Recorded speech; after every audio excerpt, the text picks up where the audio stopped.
Büyük İslam İlmihali sayfa 12 18 Havadise muhalefet sonradan var olmuş şeylerden ayrı olmak sıfatıdır. Allah-u Teala havadise muhalefet sıfatı ile de muttasıftır. Çünkü Allah-u Teala yaratılmış şeylerden hiçbirine bir veç ile benzemez. Hepsine muhaliftir. Hatırlara ne gelirse gelsin Allah-u Teala onlardan mutlaka başkadır. Mükevvenat, mümkünat dediğimiz şeyler hadistirler. Değişirler, başkalaşırlar. Birbirine benzeyebilirler ve nihayet yok olurlar. Bütün bu fani varlıkların cinslerini, nevilerini, şekillerini göz önüne alınız. Bunların arasında insanları, melekleri de düşününüz. Bunlardan hiçbiri Allah-u Teala'ya haşa benzemez ve hiçbirisinde uluhiyetten, mabudiyetten haşa bir hisse, bir cüz'iyet bulunamaz. Hiç yaratılan, yok olmaya mahkum bulunmuş olan aciz, fani şeyler yaratan, fenadan beri bulunan Allah-u Azimüşşan'a benzeyebilir mi? Hiç o kadim, hakim, halika ortak olabilir mi? Böyle bir şeye kail olanlar kendi fani varlıklarını haşa Teala'lığa kadar yükseltmek, Allah-u Teala'yı da kendileri gibi naciz bir mahluk derecesine indirmeye cüret küstahlığında bulunmuş olurlar. İnsanların vesair mahlukların birçok ihtiyaçları vardır. Bunlar mekana, zamana, yiyip içmeye, gelip gitmeye, dünyaya gelmeye, dünyaya getirmeye vesaireye muhtaç bulunurlar. Allah-u Teala ise bütün bu ihtiyaçlardan münezzehtir. Onun arş, kürsi, 7 tabakaya ayrılmış sema vesaire denilen nice alemleri vardır. Fakat o bunlardan hiçbirine muhtaç değildir. Bunlar yok iken o yine var idi. Artık şüphe yok ki muhtaç olan yaratılmış şeylerin fani sıfatlarıyla sıfatlanan bir zat haşa Teala olamaz. Mukaddes dinimiz bizleri bu gibi yanlış düşüncelerden, akidelerden kesin surette men etmektedir. Leyse kemislihi şey'ün ve huves semiyul basir. 19. Kıyamı bizatihi. Varlığı, durması kendi zatıyla olmak manasında bir sıfattır. Bu sıfat da Allah-u Teala'ya mahsustur. Şöyle ki, Hak Teala'nın ezeli ve ebedi olan varlığı kendi zatıyla kaimdir. Kendi varlığı hüviyetinin kendi mukaddes zatının muktezasıdır. Asla başkasından değildir. Bunun içindir ki Allah-u Teala vacibül vücud denir. Onun varlığı başka bir var edene ihtiyaç münez olurdu. Binaenaleyh Teala'yı kim var etti diye bir suale asla mahal yoktur. Allah-u Teala'yı haşa var eden bir var olsaydı işte Teala o var eden olmuş olurdu. Yani Allah Teala'yı birisi yarattı dese birisi işte onun şeyine göre o yaratan kim diyorsa Teala odur. O yarattığı Teala değil. O bir mahluktur. Ya, gayet açık yani. Evet. Çünkü Teala bizatihi kaimdir, kadimdir. Başkasının var edeceği bir hüviyette değildir. Böyle olmasaydı ne kainat vücut bulurdu ne de başka bir şey. Bu hakikat kabul edilmeyince içinde yaşadığımız alemin varlığını izaha da asla imkan bulunamaz. Mümkünat dediğimiz yaratılmış şeyler ise hem var hem de yok olmaya müstenit olduğu içindir ki bir var ediciye muhtaç bulunmuştur. Velhasıl Allah-u Teala'yı var eden bir var asla tasavvur olunamaz ve ondan başka yaratıcı bir zat da mevcut bulunamaz. Gayet güzel. Ama şu ifade yerini bir türlü almıyor. Bizim bu gibi konularımızda. Teala her an Halik'tir. Halik sıfatı onun sıfatı. Ona ait. her an mahlukatı yaratıyor. Bunu bir türlü net dile getirmiyor. Bu konularda bu elzemdir. Teala her an her şeyi maddi manevi yaratandır.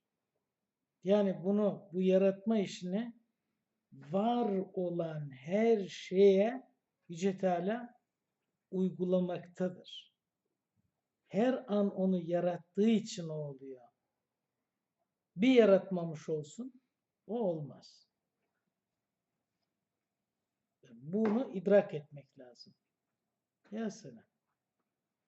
20. Vahdaniyet. Birlik, infirat, benzeri olmamak, artmaktan, ayrılmaktan, eksilmekten beri olmak gibi manaları ifade eden bir sıfattır. Bu sıfatla muttasıf olana vahid denir ki, nazari olmayan tecezziden, tekessürden beri bulunan zat demektir. Bu sıfatta Allah-u Teala'ya mahsustur. Şöyle ki, Allah-u Teala zatında, uluhiyetinde, mabudiyetinde vesaire bütün sıfatlarında birdir. Ortaktan, benzerden münezzehtir. Kendisinde artmak, eksilmek, cüzlere ayrılmak, başka şeyler ile birleşmek gibi haller asla bulunamaz. Evet, Allah-u Teala her veç ile birdir. Her nasıl düşünülürse düşünülsün, temiz bir akıl, hikmet aşina bir ruh, bir Teala'dan başka Tanrı bulunduğuna gail olamaz. Başkasının uluhiyetle, mabudiyetle ittisafına imkan veremez. Fil hakika iki veya daha ziyade Teala'nın varlığı kat'i deliller ile reddedilmiş bulunmaktadır. Şu gördüğümüz kainatın varlığı, devamı, intizamı bütün Teala'nın birliğine şahittir. Allah-u Teala zatında, uluhiyetinde, mabudiyetinde bir olduğu gibi yaratıcı olmasında da birdir. Yaratılmaya, yok edilmeye kabiliyetli olan, bu cihetle mümkün adını alan herhangi bir şeyi var eden, yok eden ancak Allah-u Teala'dır. Ondan başka yaratıcı yoktur.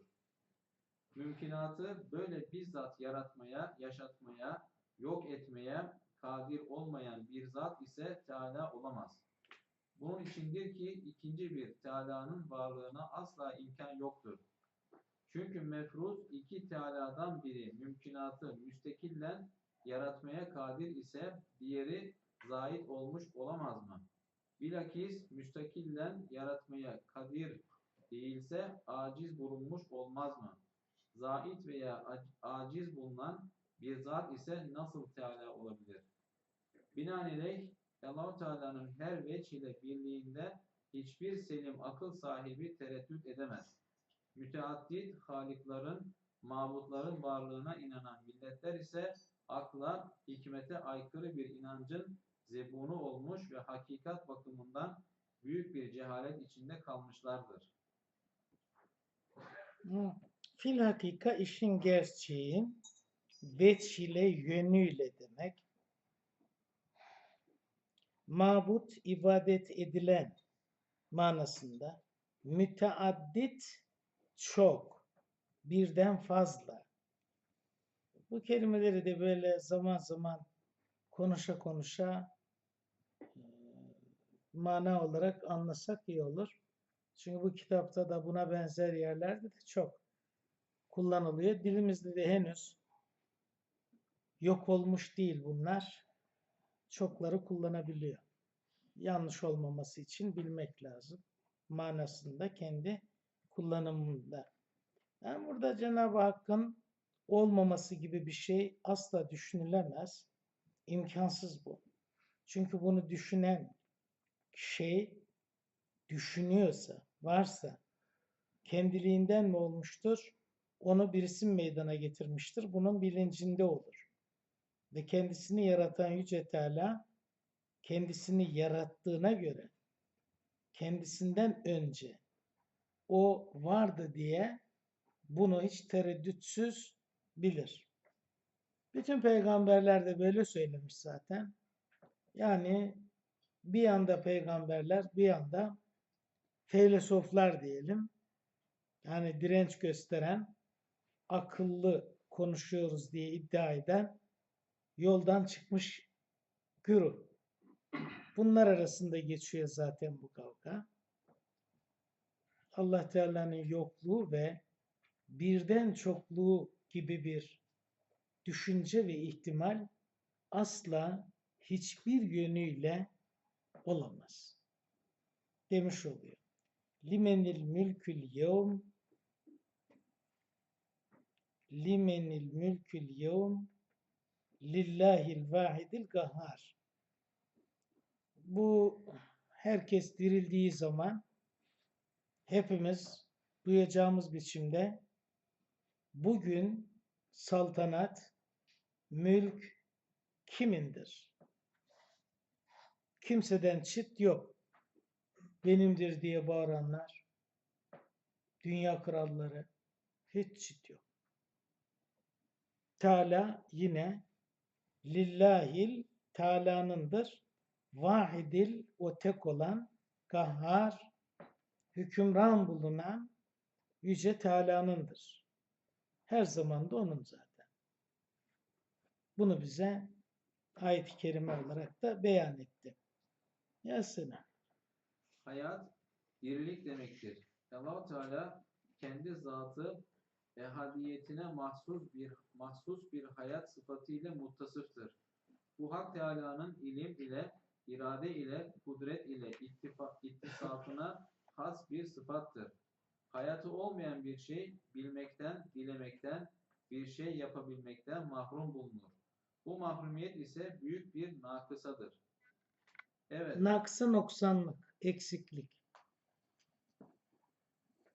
evet, bu sıfatlardan mahrum olan bir şey kendi kendine hiçbir eser vücuda getiremez. Hele bilgi, düşünce, dileme, güç sahibi olan varlıkları yaratmaya asla kabiliyetli bulunamaz. Bunun içindir ki tabiat denilip ilim ile, kudretle muttasıf olmayan ve varlığı eşya ile kaim tasavvur olunup, bu eşya haricinde bir varlığı eşya ile kaim tasavvur olunup, bu eşya haricinde bir varlığı bulunmayan şuursuz bir varlık, bir yaratıcı sıfatını asla haiz görülemez. Hususiyle böyle bir varlık akla, iradeye, kudrete malik milyarlarca mahlukatın mucidi hiçbir veçile olamaz. Binaenaleyh kainatın yaratıcısı olan Allah-u Teala'nın hayat ile muttasıf bir hayy kayyum olduğunda asla şüphe yoktur. Hüvel hayyül gayyum. O hay ve gayyum işleri kıvamında tutup her an yürütendir manasında. 22. İlim, bilmek, idrak etmek sıfatıdır. Allah-u Teala ilim sıfatı ile muttasıftır ve onun ilmi mahlukatın ilmi gibi basit, mahdut olmayıp bütün kainatı muhittir. Evet, Muhit kuşatmış. Her şeyi bilir. Yoğu da bilir mi sorulursa bilir. Yani onun için öyle deniyor. Yasin. evet, şüphe yok ki Allah-u Teala her şeyi bilir, onun bilmesinden bir zerre bile kurtulamaz ve hiçbir fert kendi hareketini, kendi düşüncesini Allah-u Teala'dan saklayamaz. Çünkü böyle her şeyi bilmeyen, her hareketten, her düşünceden haberi bulunmayan bir zat Teala olamaz. Bu kadar bediaları vücuda getiremez, bu kadar mahlukatı idare Bedia garip şeyler. Örneksiz garip şeyler. vücuda getiremez, bu kadar mahlukatı idare edemez. Allah-u Teala'nın böyle her şeyi bildiğini güzelce düşünüp tasdik eden bir insan şüphe yok ki daima uyanık bulunur. Her işini, her hareketini bir edep dairesinde tanzim eder. Fena sözler söylemez, fena şeyler düşünmez, hiçbir kimse hakkına sarkıntılık etmez. Hiçbir kimsenin görüp bilmeyeceği bir yerde bile Teala'nın buyruklarına aykırı bir iş yapmaz. Çünkü kendisinin bütün yaptıklarını, yapacaklarını Allah-u Teala'nın bildiğine imanı vardır. Hı hı. Ele ya'lemu minel halak ve latifil habir. Ele ya'lemnel halgı ve huve latiful habir. Bunları manasını kullanmadan burada zikrediyor. Ela, çok dikkat edin. Ya'lemü, bütün yaratıklarını o bilir. Çünkü o inceden inceye bilen, her şeyden haberdar olandır. Ya selam. İradeye mi geldik? Kalalım mı sizce bir yerde? İradede de kalalım isterseniz. Hayır olsun.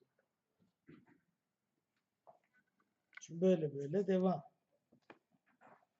Bunları anlayacak biçimde inşallah bir metin elimizde olmuş olur. Kitap faydası çok tabii. Okur, en azından bazı şeyleri hatırlamış oluruz.